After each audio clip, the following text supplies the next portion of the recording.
the whole truth. Well, I am certainly wiser than this man.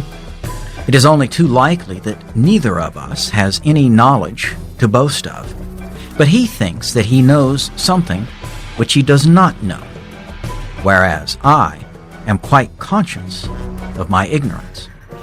At any rate, it seems that I am wiser than he is to this small extent, that I do not think that I know what I do not know. Socrates. What do you know? Really, what, with absolute certainty, do you know? Put aside all opinions, beliefs, and theories for a moment and address this one simple question. What do you know for sure?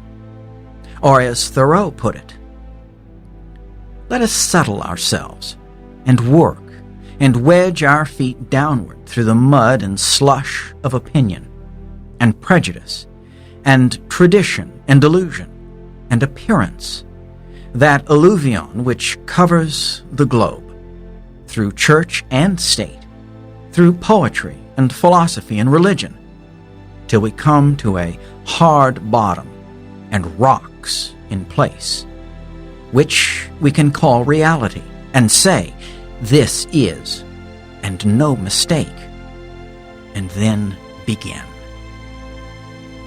In other words, let's cut the crap and figure out what we know for sure.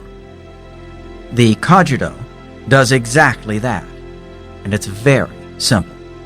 The question is, what do you know? The answer is, I am.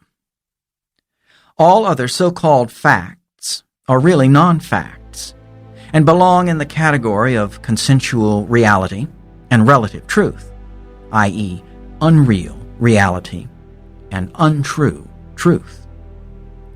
Cogito ergo sum is the equation that proves the fact. But first, before we go on, let's ask what else we know. What else can be said for certain? Nothing. We don't know anything else. And that's the real point of the cogito. The importance of I am isn't that it's a fact, but that it's the only fact. I am is the only thing anyone has ever known or will ever know. Everything else, all religion and philosophy and science, can never be more than dream interpretation. There is no other fact than I am. The cogito is the seed of the thought that destroys the universe. Beyond the cogito, nothing is known. Beyond the cogito, nothing can be known. Except I am. No one knows anything. No man or God can claim to know more. No God or array of gods can exist or be imagined that know more than this one thing. I am. We can't avoid letting this topic drift briefly into the Old Testament. When Moses asked God his name, God answered, I am that I am. The name God gives for himself is I am. Note that I am is unconjugatable. It allows of no variation. God doesn't say, my name is I am, but you can call me you are, or he is. The cogito, the I am pronouncement, does not extend beyond one's own subjective knowing. I can say I am and know it as truth, but I can't say you are, he is, she is, we are, they are, it is, etc. I know I exist, and nothing else. Understood thusly, I am, aka God, truly is the Alpha and the Omega, the entirety of being, of knowledge, of you. The cogito is the line between fantasy and reality. On one side of the cogito is a universe of beliefs and ideas and theories.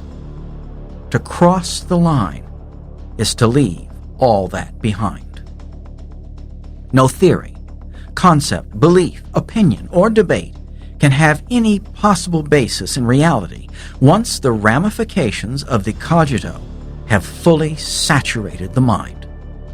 No dialogue can take place across that line because nothing that makes sense on either side makes sense on the other. Everyone thinks they understand the cogito, but nobody does. Descartes himself didn't. If professors of philosophy truly understood the cogito, they wouldn't be professors of philosophy. Alfred North Whitehead said that all philosophy is a footnote to Plato. But all philosophy, Plato included, is rendered obsolete and irrelevant by Descartes. Nothing but the subjective I am is true.